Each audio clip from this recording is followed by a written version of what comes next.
Welcome back, English learners. Few things spark anxiety like an English speaking test. So many learners freeze up when they even think about CELPIP. Where do you believe this fear really comes from? Absolutely. It's common to feel intimidated by high-stakes testing. Much of the fear is rooted in self-doubt and the pressure to perform. The irony is, the more you focus on possible failure, the more stress you experience, which in turn actually hampers your performance. That makes sense, like a self-fulfilling prophecy. What's the first practical step test takers can use to break that cycle and shift into a growth mindset? One powerful step is to redefine the test as an opportunity, not a threat. I recommend reframing mistakes as learning moments, not evidence of inadequacy. This isn't just motivational talk. Studies show that learners who approach tests as chances to improve actually perform better. Let's dive into the nuts and bolts. Task 1 is all about giving advice. Many candidates either become too directive or freeze up. How can they strike the right balance? The key is to be supportive, not commanding. Instead of saying, "You must do this," use phrases like, "I suggest you try," or "you might consider."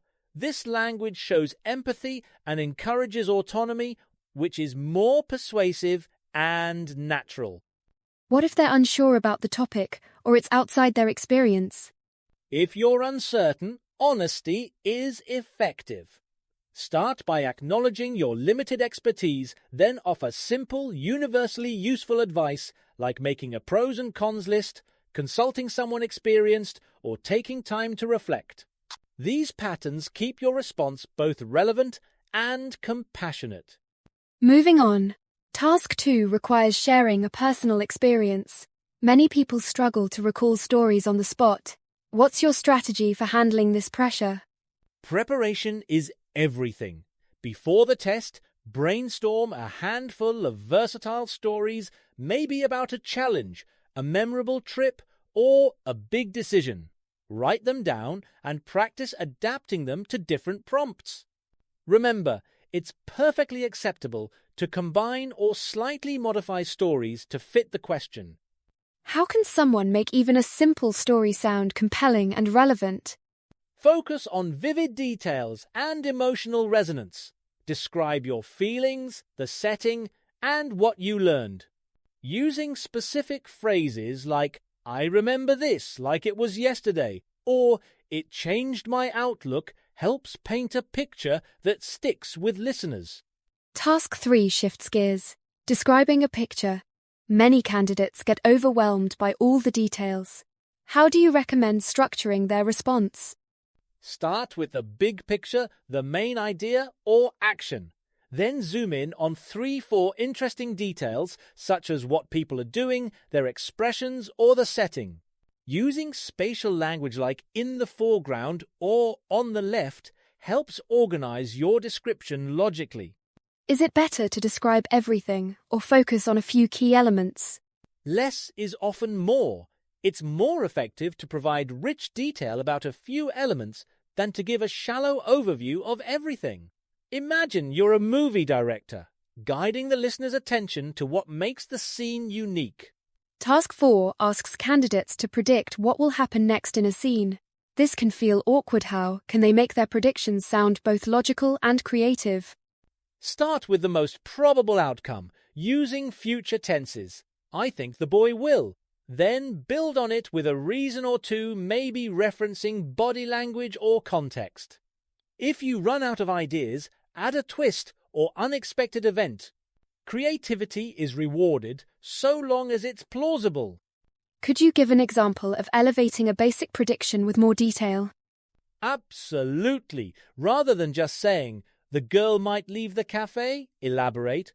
"She might get a phone call, look surprised, and decide to leave in a hurry, perhaps because of unexpected news." This paints a mini-story and demonstrates language range. Task 5 is all about persuasion by comparing two options. What techniques separate a strong persuasive answer from a weak one? Effective persuasion hinges on clear, comparative language. Use adjectives like better, more convenient, brighter, or more affordable. Support your preference with at least 3 concrete reasons, referencing features, benefits, or even user reviews if relevant. What if both options seem equally good? How can a candidate still sound convincing? Acknowledge the merits of both, but anchor your argument in your audience's needs. For example, highlight how your choice better matches their priorities, such as comfort, cost, or practicality. This shows empathy and deeper reasoning. Task 6 involves dealing with a tough situation, often requiring you to refuse or prioritize between people. That's emotionally tricky. What's your advice for handling this diplomatically? Begin with empathy. Acknowledge the other person's feelings or needs. Clearly explain your decision using phrases like, "This wasn't easy for me," or "I hope you understand." Offer alternatives or solutions, such as recommending someone else who can help. This maintains relationships and demonstrates maturity. Is it ever okay to show vulnerability in your reasoning? Definitely. Admitting your own constraints or emotions when appropriate can humanize your response and build trust. It also shows critical thinking as you weigh priorities and consequences. Task 7 asks candidates to express their opinion on social or practical issues. Beyond stating "I agree" or "I disagree," how can they deliver a truly compelling opinion?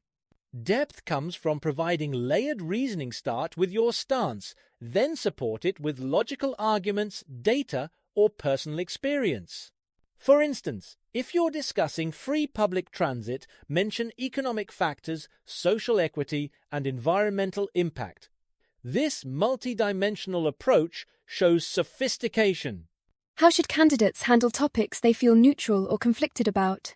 It's perfectly fine to acknowledge complexity, saying, "I see both sides," then discuss the merits and drawbacks. This shows open-mindedness and critical thinking, which are highly valued in Canadian communicative contexts. Task 8 brings in the unexpected. Candidates must describe strange scenes or objects. Many freeze up here. How can they handle the challenge and still sound fluent? Treat it as an opportunity to showcase your descriptive vocabulary and creativity. Begin with an overview, then use sensory details and comparisons. It looked like a cross between a rabbit and a cloud. Don't shy away from expressing surprise or curiosity. It makes your description more vivid. What if they run out of words or ideas mid-response? Rely on analogies, idioms, or your emotional reaction. "I've never seen anything like this." It's truly one of a kind. Even speculation about the object's origin or purpose can fill time while demonstrating language skills. Let's zoom out. Preparation is the bedrock of success. Your method places huge emphasis on content selection and repetition. Why do these matter so much for language mastery? Because motivation is sustained by interest. When you choose English content you genuinely enjoy, whether podcasts, novels, or YouTube channels, you absorb language naturally, almost effortlessly. Neuroscience backs this. The brain retains information better when emotionally engaged. And repetition, how does that fit in? Especially for speaking. Repetition builds automaticity. Regularly practicing answers, patterns, and stories conditions your mind to respond fluidly, even under stress. It's akin to training for a marathon. Small, consistent practice beats last-minute cramming every time. As we wrap up, Tina, many listeners want more than just a passing grade. They want to communicate with confidence in real life. How can CELPIP Prep become a launchpad for broader personal growth? The test is just one milestone. By focusing on storytelling, critical thinking, and real-world topics, you're developing skills that transfer far beyond the exam room. Practicing empathy and clarity in your speech boosts workplace performance, deepens relationships, and fosters lifelong learning. Aim for mastery, not just a score. Wonderful closing thought. Thank you for sharing such practical, inspiring guidance for everyone aiming to unlock their English-speaking potential.